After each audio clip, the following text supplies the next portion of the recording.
Hey guys, it's Giraffe here from the Starbound mod RenTek, RenisArmoury, and I thought I might just give you all an easy guide to getting started with our mod. And you might have noticed the Avian AI mod by Sigeta. This is one that I recommend checking out because it's just awesome with the animations. Returning to topic, to get started with the mod you will need an anvil, iron bars, pixels and planet cores. Planet cores are the key item for this mod, so you're going to need to make sure that you have a good supply. Now to start, you'll need to craft and use the RenTek station holodisk. Tier cards of this mod will be highlighted with purple names as weapons, and the stations will also have a unique name color as well. Upon crafting and then using, as you can see, it unlocks a lot of things. These are from stations to the crafting parts for weapons. You'll need to make an energy core to proceed further. Energy cores power everything, from the tier cards to the stations, some weapon parts. Other than energy cores, materials, mostly iron bars and some bits of silver, are going to be required as well, because they are used mostly in the weapon part crafting area, which they are created from a separate station to keep it all neat. The energy cores are created at an anvil, and after making them at the anvil and then having crafted your armory terminal or station, whichever word you want to call it, you can then make them from there as well. They will cost you 5 core fragments, 2 iron bars and a single glass block. The glass block you can get from putting sand through the furnace.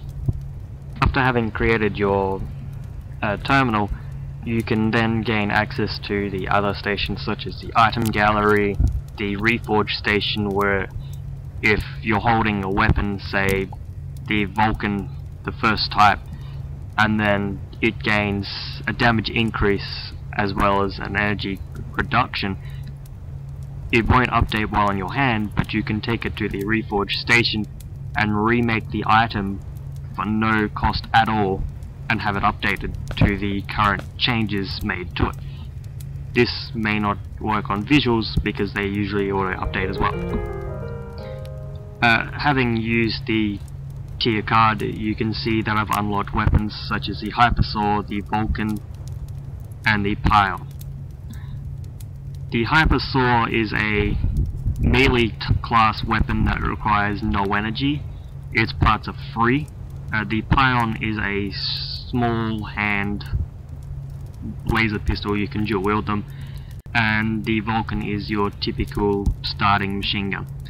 As you can see here, the part deconstructor, this will contain every part for every weapon. These parts are unlocked automatically off the start from the station tier card, so you don't need to progress any further. As you can see, the weapons here, they require the number of parts. From the part deconstructor, you can then make the parts there, take it to the armory station, and then construct your weapon from that. A main component to the weapons will be the metal plates, as about 90% of the weapons require a specific number of metal plates. The specific weapon parts for the Hypersaw are going to be free of material resource, except for a tiny small price of pixels, because at the time that the weapon was originally made by accident and then released, it was of free. Back then though, it costed about 1 energy per second or so, whereas now it's of a sword to spear type, so it costs no energy whatsoever, meaning you can use it even when your energy is depleted and you're waiting for it to recharge.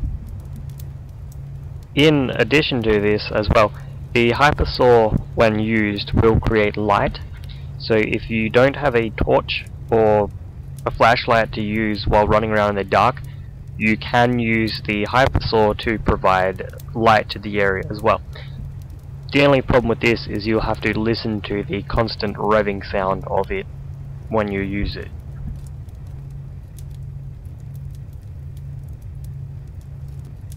And here we have the tier 2 hollow disc of the mod, which when used provides 3 more capable and craftable weapons: the pulsar wave rifle, the Vulcan Mark II machine gun, and the Razor shotgun.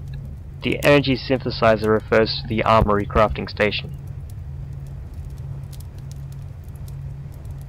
Now looking at the Vulcan Mark II machine gun, you will notice that it requires the Mark I Vulcan. This is because it is an upgrade to the previous weapon, whereas the Energy Razor and Wave Rifle do not have this requirement.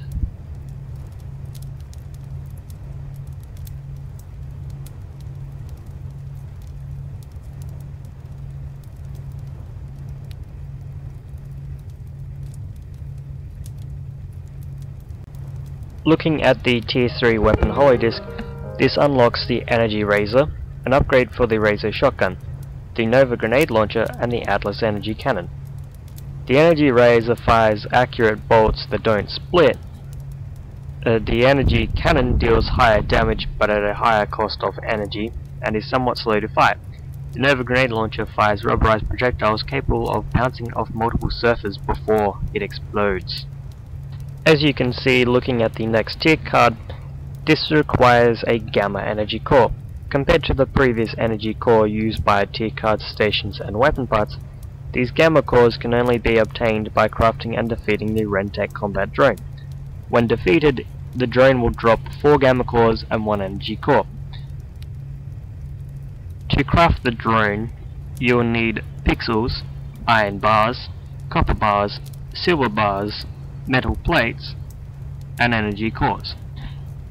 The drone itself can only be crafted after using the tier 3 card. When placing down the drone to fight it, we recommend that you level the ground out to gain some ability of movement. It can only be placed on the plant's surface and in the open. Placing it underground will not work and result in an error message pop up, as you would have seen before. For this task of fighting it, I have chosen the Hypersaw, which deals heavy damage over a quick period of time, but requires me to get up close and personal to the target. The Hypersaw itself has multiple uses and can be used for digging, but only works as well on dirt as sand. Otherwise, I would be using the Atlas energy cannon, which fires slowly but for higher amounts of damage, and the Vulcan Mark II machine gun, which deals low damage but at a very low energy cost, at a quick rate. The drone itself is a formidable foe and should not be underestimated. Though here it looks like it's dealing low amounts of damage to me, the low amount of damage that it's dealing to me is because of the amount of armor I have. If I had little to no armor, it would very quickly kill me if I tried to get up close when trying to use the Hypersaw. So for this, I'm going to use my 2 ranged weapons, the Atlas energy cannon and the Vulcan. The drone itself, when in combat, can seek out the target and only shoots between short to medium range. Even though it does have the ability to jump, being elevated above it, such as before as I have, will give you an advantage over trying to shoot it. However, it doesn't shoot in a straight line, and can shoot above and directly below it.